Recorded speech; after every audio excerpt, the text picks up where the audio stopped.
Happy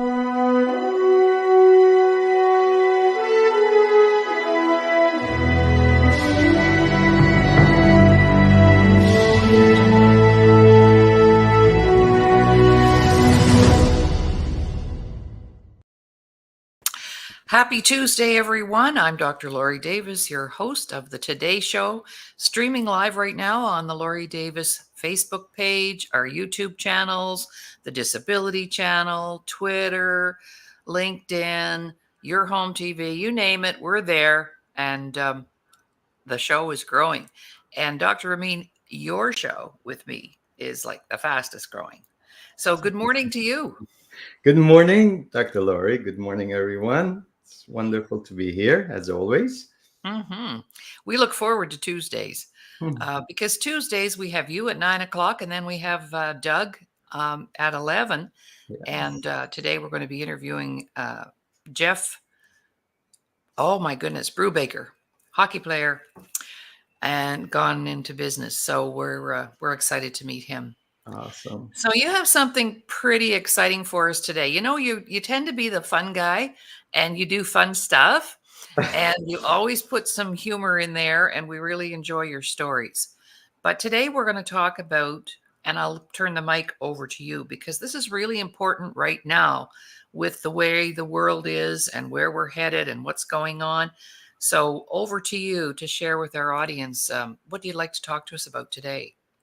Absolutely. Yes. Of course, we want to have fun, and it's important. But of course, we want to make it educational while we are having fun, or educational and having fun. But today, what is happening is with the world, we have had lots of volatility in the markets and actually in our lives, basically. So I thought it's important in this time of turbulence to find out what are the best ways to protect our situation, our investments, and what ways can we do about that? And is it about, should we just avoid risk completely, or we have to accept the risk? And I'll start with this, that life from the beginning is full of risk. I mean, from the day we are born, actually the day from we are conceived, we have no clue what's going to happen next. So you can protect yourself and try not to take any risk in your lives and end up being like Howard Hughes, who was one of the richest men in the world. And in 1976, he was afraid of dying, and he died in solitude in a way. He was flying, he died of kidney disease, but he wanted to avoid being sick. And you cannot avoid risks. So what we have to do, we have to manage the risks and learn the ways to protect our investments without really sitting tight and not doing anything. So I even go further. In life, as I mentioned, life is full of risks. And General Patton, one of the obviously most famous generals in the United States, he went through World War II, all the wars, and 12 days later, after the World War II ends, well, he dies in a car accident. So things like this Really? happen. So we can be prepared for something, but we have to understand that risks are all around. So when it comes to investments, it's the same thing. I mean, you cannot think that, don't want to be in this investments, on this investments, and I'm going to put my money in cash and I'm going to put it under the mattress. Nothing happens. So if you think there's no risk, even putting your money under the mattress, what you could do, just look to people in Argentina, look at people in Venezuela, in Iran, see what happened to their currencies. In a matter of not just years, in days, things go up and down and you lose the value of currency. Even I bring it to our world, post-COVID, when you look back, just in the United States, in past 3 years, it takes you $925 per month more to actually buy the same goods and services. So Wow. you could have said, "Oh, my money is in the savings account. I'll put it in the mattress and come back." Your money has lost its value. So, rule number one is we have to accept the risks, and we have to know life, and especially with our younger generation, it is risky. We cannot avoid it, but we can manage it. So that's what we'll talk about managing these risks. So it's going to be a little serious, but make it more technical today. So I hope Right. our audience will bear with me, and uh, I will share some of the things as a portfolio manager, what we look at, how do we protect our portfolios. So we look around us right now, we look to see from geopolitics to economies, what is happening? I mean, you look around, we have crises after crisis around the globe. You look at obviously Ukraine and what is happening with the Russian situation. You look at China, the second largest economy in the world. We look at Middle East, we see what is happening there with Iran, Israel. We look at Lebanon and Palestine. And so there are lots of risks around us. And it reminds me of it almost we are in the same environment we were in late 1970s and early 1980s. And the only difference is that when I mentioned the three names with like Russia, China, and Iran, these forces actually working cohesively together. So that's even bigger risk. So we are back. We used to have the Cold War. We are back to that, the superpower struggle. On top of that, add the elections around the world. We've had, Oh, in wow. Russia with Putin, and we've had from India, even with Olympics in it was a wonderful Olympics in Paris. It was great. Now President Macron has to come back to reality of life, that he has no government really, his parliament, there is no coalition event. So risks are there. And of course, the biggest of all, we have elections in the United States, and we are on the razor edge. So basically, as I go back geopolitically, we have all these again events going around us.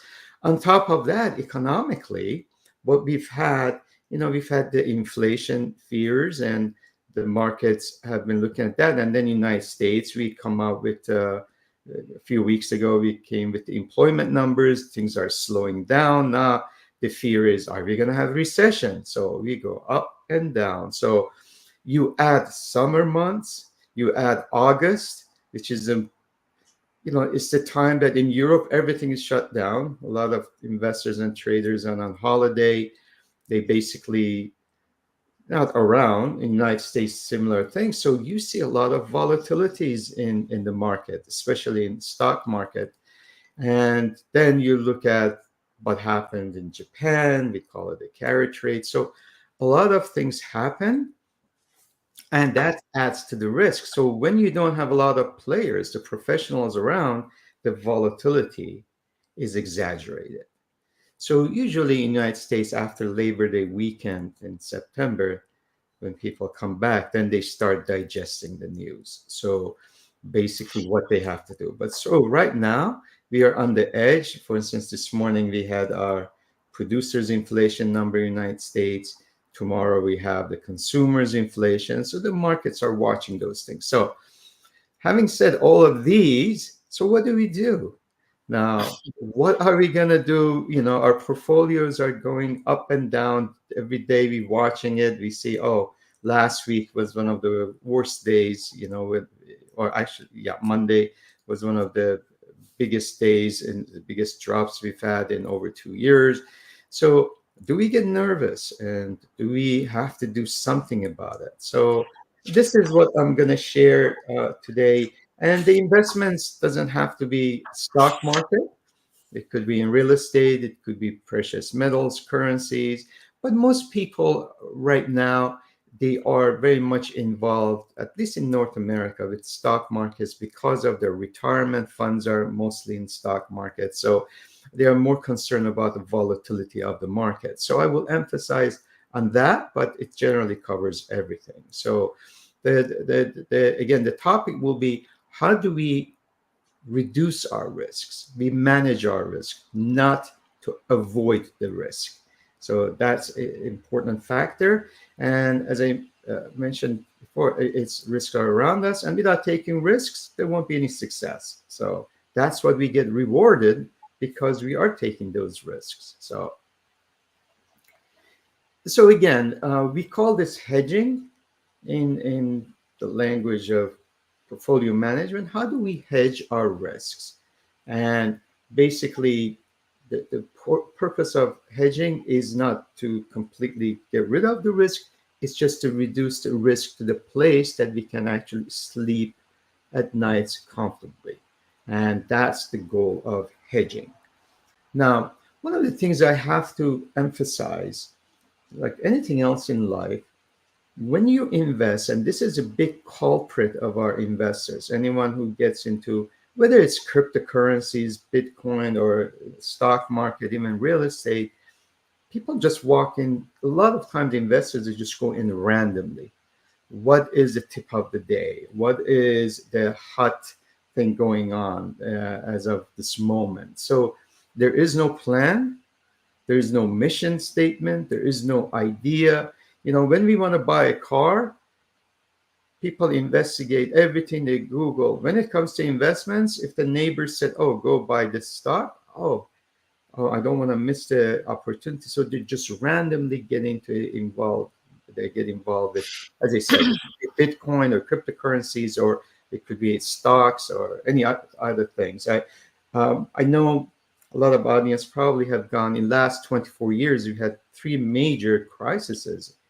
When you talk about investment crisis, we had the obviously technology and internet bubble in early 2000. Then in 2008, we had the financial crisis, which was huge, which was really real estate and financial related. And of course, we all remember 2020, which was not really financial crisis, it was a healthcare crisis, which became global financial crisis, COVID, which actually became a social crisis. So we remember those, and we've gone through those. So what we have to do is, this is a good time to sit down and have a plan. And most of us, we try to avoid that because of maybe it's time consuming, or we don't have the education. So, but it is very, very important, and that's will be my rule number one for everyone who wants to get involved with investing, is you have to have, in portfolio management, we have something called investment policy statement. And if I have clients, or if I have institutions coming to, we want to make sure we are clear what we are doing. Basically, what kind of investments we get involved, when do we take our profits, what environments we will stay in, what stocks or investments we will avoid. Everything has to be clear. When do we exit? How much loss are we willing to take? So it's not just random watching our portfolio. And then we want to have a length of time. We have to be very clear. And a lot of good investors who are like invested in their retirement accounts, they say, you know what, this is a long-term investment. I have time on my side. So any these clips, what happens, I'm going to stick with it, because over 10 years, stock markets have been positive in a rolling 10 years. So if I can weather that, I'm not going to worry about it. So as long as they have that attitude, they're okay. So they don't have to worry about day-to-day things. The problem is the human psychology, and our access to all these information on a microsecond obviously affects us psychologically. I mean, we can't avoid it. In the past, you will get a newsletter, maybe of paper, once a day or once a week. You would read your Barron's. Now it's like instantaneous. So you already aware of what's going on, and that makes you nervous. So that's why it's important to have that clarity, to know what is my plan, what is my outlook, when do I get out of my investments. um, Do I have a comfort zone or risk zone that beyond that, I'm going to lose sleep? Beyond that, I'm not comfortable. We have to set those up. And if we can do that, then uh, life will be a lot easier. We have our own other complications in life. They have a lot of things that we want to do. So this is should be just a portion of it, not taking all our energy and worrying about what's happening, with our investments. So uh, the one thing about hedging is also hedging could be just one portion of your investments. Let's say it's just the stocks or specific stocks, or hedging could be your total investments. And we'll talk about that. So with that, if you have any, um, want to take a break, we can come back and I'll. Yeah, for sure. No, that's really interesting. And, like you said, riding those waves, if we can learn how to ride the waves, then everything will be fine, but it's when people get caught in those situations and they don't know how to get out or they don't see a way out. I mean, look what happened during the Dirty 30s. People were jumping off bridges, right? Absolutely. Right. Yeah. All right. Well, we'll be right back after this little 30-second break where you can be featured, featuring your products, your programs, your services. If you have an event coming up, this would be the place. We're on the air every single day. Here we go.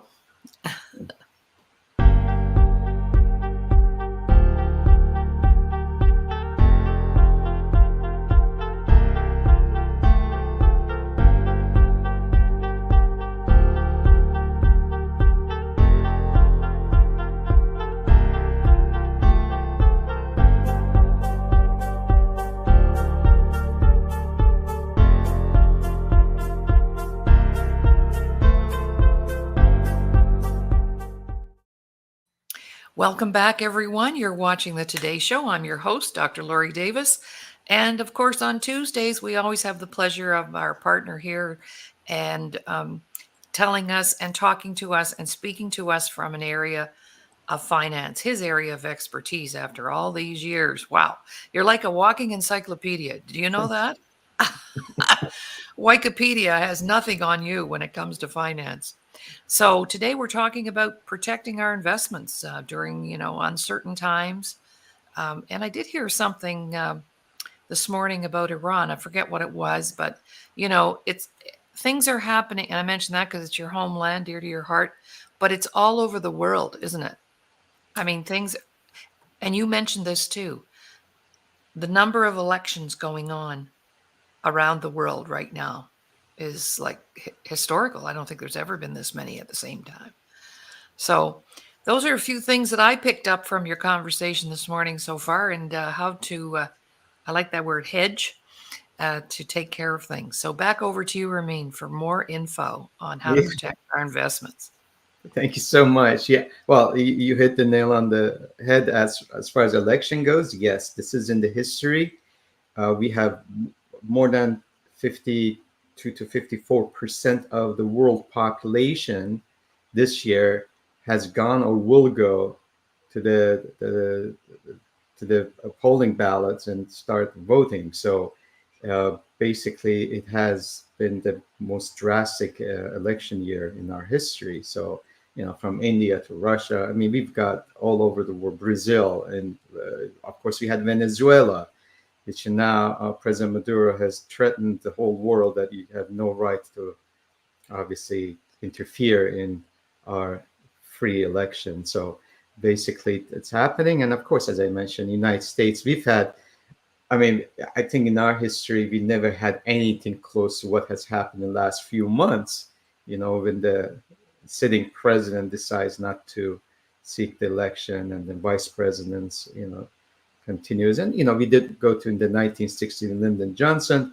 but not to this extent what happened. So anyway, going back to our hedging. So as I mentioned, the rule number one, I'll really encourage uh, whether you're a seasoned or new investor, please sit down, have an inventory, and have a clear plan. The problem with, like you just mentioned, is when there's volatility is we are not prepared, so we become very emotional. When Hmm. things are written, when we have that clarity, when we do write things down before it happens, we have a sound mind. We are not emotional. So at that moment, we even when I do the trades, before I get into the trade itself, I write down because I don't really have any attachment to my trade. Because I don't have attachment, then I'm biased. So I am looking at it from the outside, and it's a lot easier to manage. The minute that we get into, we involve in things, it's same thing with relationship. It's funny how we can make these judgments about our friends in the relationships. Oh, you don't know this, and you don't, because we're watching from outside. It's funny how things change. We ourselves get involved with the relationships or our work, or so it's all of a sudden that clarity goes out the window. Emotions come in, the attachments. The same thing in investments. If you are attached, then the emotions really take over. So it's better to write down your, whether it's, I call it the IPS, investment policy statement, or whether you have a one-page mission. I would do this, but I won't do that, or I would get out of my position if I lost 10%. Once they are clear, because you have it, we have no attachment, you have no attachments, then it's a lot easier to apply that. But once we are in, we start negotiating. I've said it before, we start become religious, we start praying, things that we maybe we weren't doing before. All of a sudden we are God's best friend if we Right. break even. So basically, this is the things you don't want to do. So number one thing before we even get to that, and that's what is one of the best ways to hedge your portfolio, is diversification. It's amazing, we talked about, in the past, at least that, I've gone through about 40 years of crisis, but the last 24 years we've gone through different things and different markets. So like in 2008, like in bonds market did well, gold did well, while everything else was dropping. Stock market, S&P dropped 30.5% in just in 2008. From top to bottom it dropped 46%. Imagine, half of your money was gone. A lot of people who had their money in 401ks and retirement funds, they had to go back to work because they were planning of retiring, and things like this happen. So it's better to be, again, prepared. And that's what diversification is important, putting your assets in different, or your portfolio in different asset classes, whether it's some in real estate, some in precious metals, some of them in the different stocks, in international investing. So there are all types of investments. So make sure you are not just in one wave, as you mentioned. It is not just right now. Obviously, like artificial intelligence stocks are really hot. That segment, everybody's, yes. When things are good, everybody rides that wave. When things go against you, things really drop fast. So that's why we don't want to, again, just focus on just one element. Now, if you're a professional in other things and you have the time to sit down and analyze individual stocks or individual investments, then yes, you can be concentrated. Like Warren Buffett, he is very much into the business. He knows in and out what is happening, very much involved. He got a great group of people working for him. So he can have like only 20 positions because he's in it, or a lot of success will have it concentrated because that's their business. But generally, for average investors, they don't have the time or the background to do that. So number one will be the diversification. Number two, as far as when you are into these crises and you cannot sleep at night, is the easiest way will be, oh, I will just sell it because the markets, and I can come back and buy that investments later. So depending on your again time horizon, you can sell, put it in cash, and come back and buy it. Now, one of the things it will be that when you are selling, it could be creating some other problems, because if you have taxes, for instance, capital gains, you have to consider. Now, if you have retirement accounts, that might be easier. But again, retirement accounts are long term, so sometimes you can just sit tight. So the easiest way would be, of course, selling, but that might not be the best way unless you've already had a plan. For instance, we call it, like, you've had stops, or we call it, or trailing stops. And stops are like, once you got into position, you say, if I lost 8%, 10%, you can call your broker, or nowadays everything is digital, electronically. You say, listen, if I lost 8% on this position, get me out. Because I can live with 8% loss, but it's very difficult to live with 50% loss. Mhm, So, mhm. because it can continue, and that's why we have to avoid that. So, there's something called trailing stop, and trailing stop is, you can put it in, and this allows you to take advantage of moving markets going up. So it moves with it, but as it moves, it puts that I just put 8%. It says, market, if you drop 8%, get me out. So the trailing stop is dynamics, move with the market. The actual limit stop is actual number. You say, okay, I bought it at 100. If it hits 90, get me out of here. So right there, there's that 10%. I'm out of it. So that's just a stop limit, we call it. But trailing stop is dynamic. So if your 100 is not 200, and you put 10%, now if it is below 180, you can get out. So that's one way. The other way, which I don't recommend to, again, average retail investor, is shorting the market. And shorting means going opposite. All of us, we know about buying things. This is actually, technically, you're borrowing something and then hoping it will go down so you can buy it back. Shorting, it means you're going against the markets, but it can be risky. So you want to make sure you know exactly what you're doing. One of the best ways, and this is something, again, it comes with education, and that's what I really emphasize, that if you want to get involved in investments, have a fundamental understanding of the investing. Get to know things. I know sometimes it's just boring, and I relate that to, like, playing piano. I mean, if you were a child and your teacher was saying, have a disciplined system and practice every day, and your brain is getting accustomed to that. But if you learn the things in a correct way, it stays with you rest of your life. It's like riding your bike, right? Driving. You want to do the things the right way, and with education, it comes that reward in the future. The problem with investing, because it's all the information around us, everybody becomes an investor. Everybody becomes a trader. I mean, you go back to COVID times, everybody was like genius. The markets were going up after it went down all the way down. We have all this money not working. We are at home, got the laptop, we got internet, boom.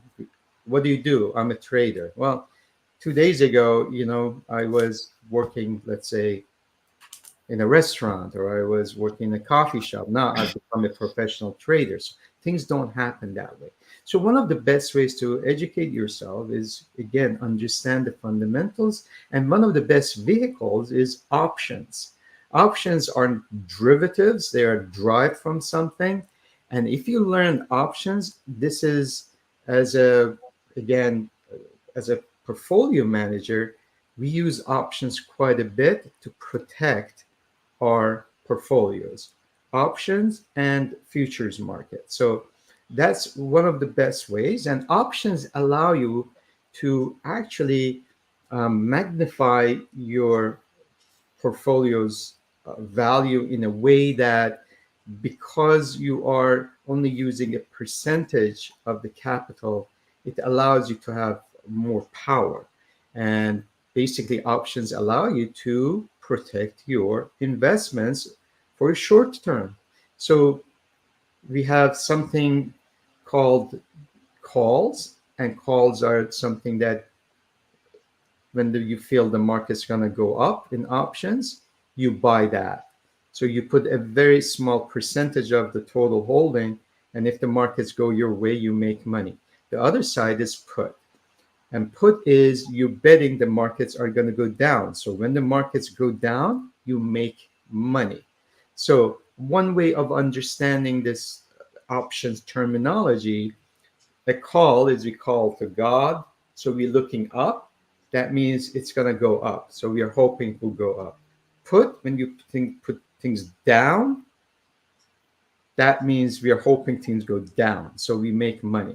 So using this strategy, by buying put options on your portfolio, whether it's individual stocks or it could be a segment like S&P 500 or NASDAQ, you protect yourself in almost like buying an insurance. You pay a premium.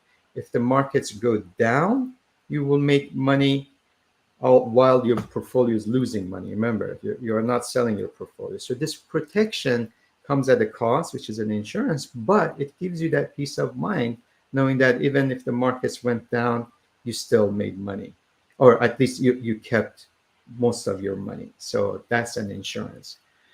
It gets a little complicated. There are different types of these put options. You can put the spreads. One of the So I use this as a technical, and again, if anyone is interested, we can talk a lot about that. When you have a short term, like now, August is very volatile. September is the worst month generally of the year. It's a negative month. So if we have that knowledge, we know for next 2 months, it might be a good time to take a break, go on vacation, or do nothing.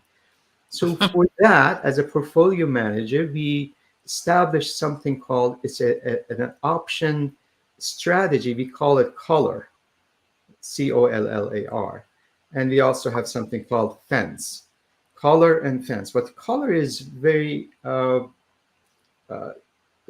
important hedging tool that we use. If I have tens of millions of dollars exposed, what I use is I just freeze time for I put like a little, like a color. It actually keeps me within a range. So whether the market flies up or the market goes down, I am going to stay within that range. So regardless of what happens, with establishing strategy, I can have my portfolio, but with this strategy also, I know I will not lose, for instance, more than 2% of my money, but also I won't gain more than 2% of my money.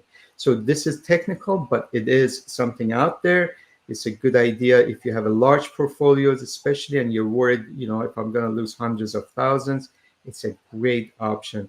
Fencing is similar to collar, but the fence allows you to take more advantage when things move up, so you can move with it, but it protects you on the downside.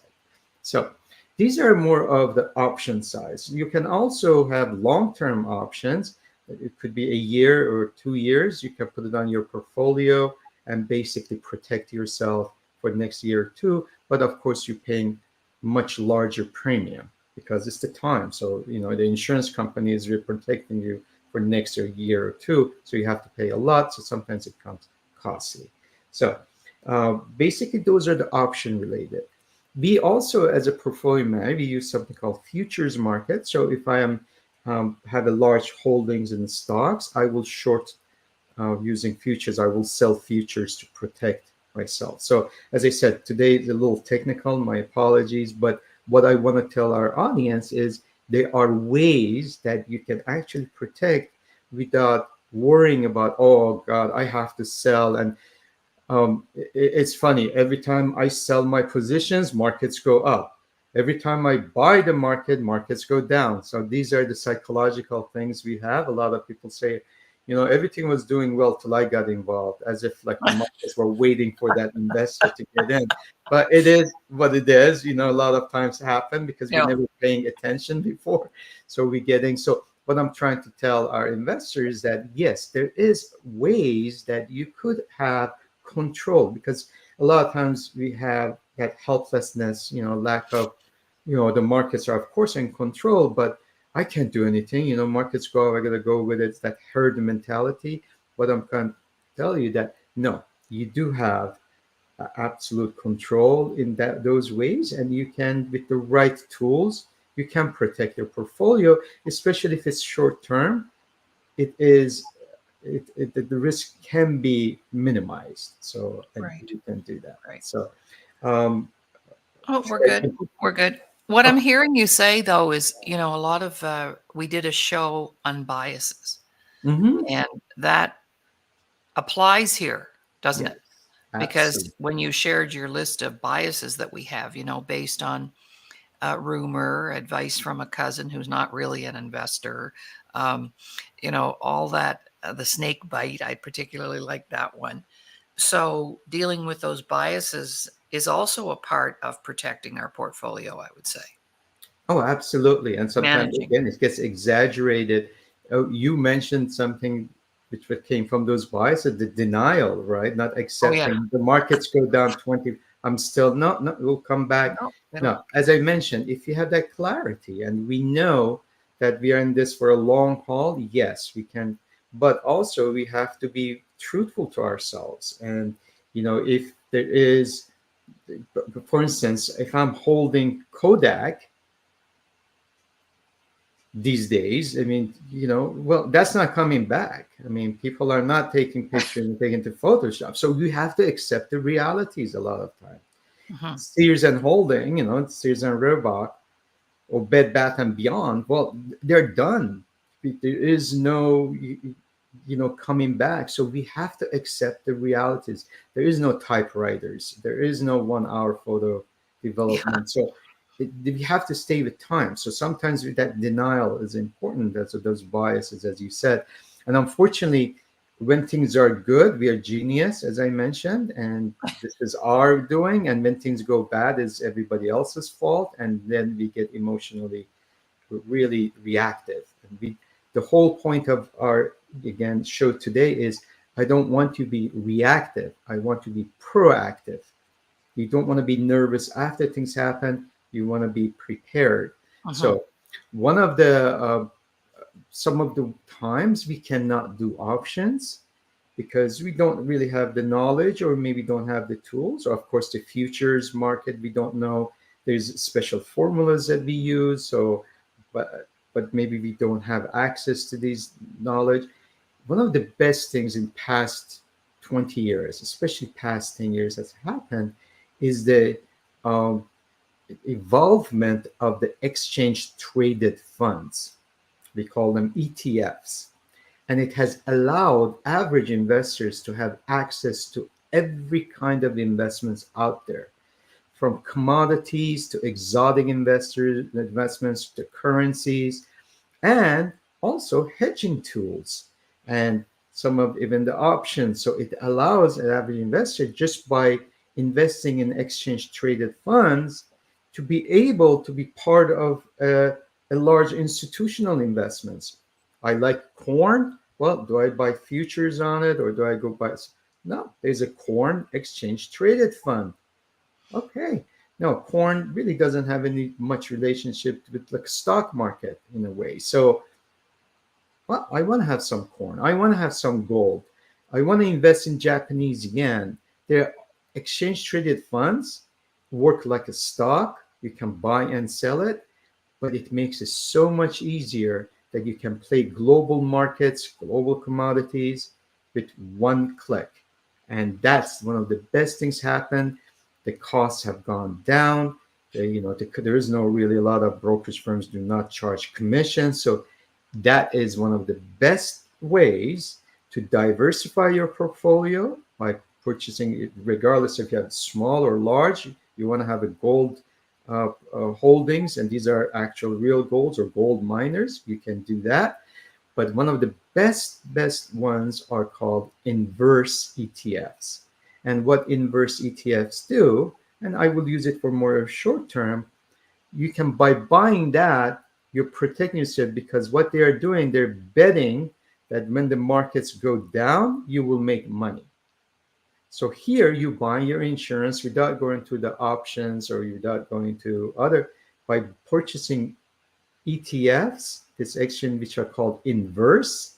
And that could be double or triple too. They can be exaggerated, which becomes risky. You can actually have your portfolio protected for the short term. These are not very good for a long term, so you have to roll it. And generally, my rule of thumb is if you use put options, if you use these inverse ETFs, try to use it, I would say 45 to 70 days, or even less. I mean, it could be 10 days, but not more than 70 days. So you have to constantly be involved with it. So basically, you're buying short term insurance. So don't go buy like an annual insurance. So Mhm. this is one of the best ways. And for S&P, there is one. For real estate, there is one. There's for technology, NASDAQ, semiconductors, and there are many different ones that you could use to protect your portfolio. So you can ride the wave, as you said, at least for next 2 months and go on your vacation. Granted, you're paying something, but this allows you to, again, sleep at nights.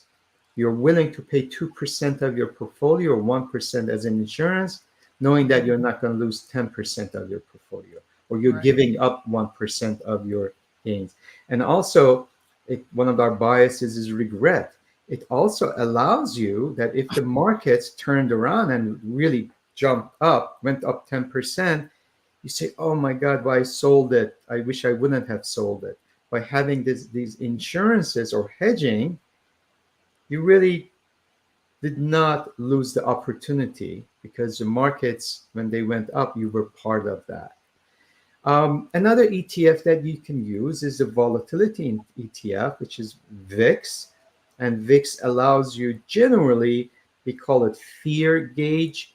When markets are nervous, go up and down, the volatility jumps because we don't know what's going to happen. And it's very much related to the options premium we talked about. And you can actually have a VIX ETF, have it in your portfolio very short term. Again, these are very short term solutions, but at least it gets you over the hump till you get some closure. For instance, right now, with US markets, the idea is hopefully we go through this election, things get down. In the United States, the other thing is, the central bank, the Fed, is meeting September 18th. They decide how much they're going to reduce with the rates, interest rates. So we get some closure. So till we get to that, let's say till we get to September 18th, 19th, this volatility will be with us. So this actually kind of reduces that, again, the volatility, and that's through the hedging. So anyways, Excellent. Wow. some of, Well, again, yeah, and I think it's really important for yeah, well, this goes back to a life skill. You know how people will say, "Well, I in that situation, I didn't really have a choice." Have you yes, heard people say that? yes, When in fact, the word choice means we have options. There's choices. We have options. correct, But the challenge is being that great decision maker, avoiding making the decisions, right? correct. Right. Excellent point. So we procrastinate, Excellent. and you'll always have choices. And I think today you're helping us to understand that we do have options when it comes to protecting our investments. And maybe a lot of people aren't aware of that. They just think if they make that decision, then they're stuck with it and they have to live with it for the rest of their life. And that's not really true. Life isn't like that. No, that's Right? excellent. That's very good observation, Dr. Laurie, because that is that helplessness. Hmm. And also, helplessness can be contagious. Hmm. So when that's one of the reasons the bubbles happen and the markets go down so rapidly. So I've said it before. There's the old saying: you take the steps or escalator up, and you take elevator down. So elevator goes. So when the markets go down, they go down rapidly, Right. and that creates that, mm, obviously, big fear. The news is, and then it happens in professionals. When we talk about portfolio managers, we talk about herd mentality. they don't really pay a price. Not many portfolio managers have been fired when the markets went down, while there have been some excellent portfolio managers when the markets were on a bull market. I can give you some stories about, I was very much involved in the tech bubble, and I'm a value investor. I look for good values, good companies, good businesses to invest in. But if you recall those internet bubble, all these companies were coming into the picture in late 90s. I remember 18-year-olds getting out of high school and stuff, going to college. They were setting up their internet company, and they were saying, well, we're selling them our shares for millions of dollars because we have this one idea. We're going to come up and we're going to make it, this internet company for whatever it was. So basically everybody was on a bandwagon. And I remember some of the best fund managers, because they were not producing 30 or 25% a year, they got fired. And of course, a year, 2 years into 2002, when we had the recession and all the collapse happened, they were right. They were correct Mm. in looking for the really value companies. But when the things go down, because everybody else is going down, the portfolio managers, these professionals, do not pay a really uh, a penalty or price, because they say, well, the markets went down, so it's not my fault. So you call your investment advisor, you say, well, why are we down 40%? Well, it's not my fault. Everybody else is down. Now, one of the most proudest moments that I have, like in 2008, for instance, um, I remember our portfolio was actually, we were up like 1%. The reason was we were hedging. It's in 2007. I saw signs, and I'm not blowing my own horn, but it's just the reality that I could see things were overheated. In October 31st, 2007, we started hedging, shorting the markets. We still had positions, but we were gradually getting out of it. So by end of 2008, we were, in a good position. And of course, there have been times that markets have done 100%. And I've had clients who came to me in late 90s.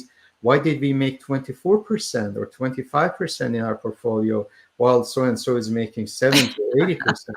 And, Oh, I'm sorry, I have fired two clients because I said, well, we are not matching. We didn't have the length of time anyway.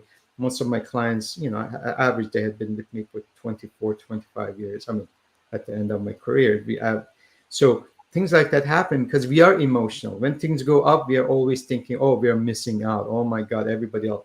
When things go down, we have the excuse that everybody else is going down. So the idea is, like correctly you mentioned, it's the choice. We do have tools available to protect ourselves. And this is a very good time. August is, again, it's volatile. If you go to Europe, if you go to Rome, Rome is fenced. I mean, it's like nobody's really doing much. Everybody's on vacation, or Germany, or, everybody's on vacation. So they really don't have time. And now that once the schools are open and the families come back, things start moving. But again, the volatility gets exaggerated in months like this. So right. be prepared. And it goes back to everything else. Sports, you look at Olympics. Do you think that happened in 10 seconds? Talking about 100-meter, that Yeah. distance. That 10-second or 9.5 seconds of their lives, do you think it just happened? And that was the results of 4 years, 5 years of preparation, which was Yes. squeezed in 10 seconds. So the gymnasts, I mean, it's fantastic. I love sports. This is one of the main reasons. And then you've mentioned about Ron, your partner, your husband, you know, being, aircraft engineer, being that detail oriented, being that precise, looking at things. It it took many, many years of education and experience to know which screw to turn. That's So right. when it's screwing the turn, the screw itself is $1, but turning that is $10,000. That's So right. it takes 10 seconds or 5 seconds knowing how. And that's what my message to our audience is. It's always, learning, but the right tools, basically. And Right. that's what I'm hoping, we relay that message, that there are ways to do that. So Right. Well, what's that old saying? It takes 25 years to be an overnight success, Yeah, well, that's right? the same thing. Yeah, How about 32 athlete. years? Right. And yeah, and someone made a comment to me last week about, being on the air so much and why do I want to be on the air and I'm really good at it and all this and I can interact with just about anyone. And I said, yes, but I've been on the air for like almost 30 years. How Yeah. many hours did it take to become proficient? And that's like you've done your homework as well. And that's why you know so much about what you know. But it didn't happen like yesterday. This has been decades that you've been working on. I don't know how many podcasts have you created or how many slideshows have you built. You want to give us a few statistics just so people know who they're dealing with here? No, we've had I think over 750 podcasts, and these podcasts are not like 1 minute; they're like No. 45 minutes, an hour, and we've had courses, and uh, I think I have like about 30,000 slides now, and but it's fun. I mean, we are life is continuous learning, right? Yes. And that's what death is. Once we stop learning and living, that's not physically but Yeah. basically mentally, and not learning. So we constantly, that's, I'm always learning something new, and that's what gets us going. So 30,000 could be 60,000, who knows, Yeah, and that's exactly. healthy. Exactly. Yeah. So, and I know that someone asked me also recently, because as you know, I had a birthday in July, and they said, "So, so what is this with you?" And I said the very same thing because I'm always open to learning. That's one of the reasons I get up every morning. What am I going to learn today, and where is that lesson going to come from, or from whom is that lesson coming to me? Right. It could be a lady in the grocery store lineup. It could be a little kid that comes to visit. It could be spending time with friends. Uh, I'm always anxious to do that because I know I'm going to learn something new and learn something new about Laurie, learn something new about me that I didn't even know was there. And that's exciting. I find that really exciting. Right. I didn't know I could do that. Right? It's the Oh, best, actually. So that's right. yeah, And I said to a client the other day, the study of self is one of the most exciting studies you'll ever have because it's like infinite. There's no end to it. Hmm. correct. Yeah. All right. Well, we're getting ready to wrap up, and I just want to thank you so very much. Is there anything else that you'd like to share? We have a couple of minutes before we sign off. Well, actually, I'm excited. I'm coming to North. I'm coming Yes. to Canada, and I will be first time I'll be visiting Saskatoon. So I'm excited Yes. about that, and really looking forward to it. So it should be a wonderful visit, and productive one, I'm sure. So Yes, we have a jam-packed week. We're going to be traveling up north and spending some time with some really beautiful people. And there'll be terrific food. And I'm a personal friend now of the chef, so he'll be making exceptional meals, I'm sure. And yes, meeting some of our team members, and we've got a tight schedule for you when you come. But that's because we need to take advantage every time we visit back and forth to make the best use of our time and get that rocking and rolling. So because we're all about health and wealth equals happiness. that's right. Right? That's So when right. you're healthy and you're wealthy, gosh, happiness is right there. Right? Bullseye. You can't avoid it then. No, All right. Well, we're coming up in an hour with Jeff Brubaker and Doug Smith, NHL superstars, and we're going to do a show, The Press Box, in about an hour's time. So stay tuned or come back. And thank you for being here. And we'll see you next week. And then you're on your way to Canada. So that's right. bye for now, everybody, Thank and you. have a great rest of the day. Yes. Bye for now. Bye bye.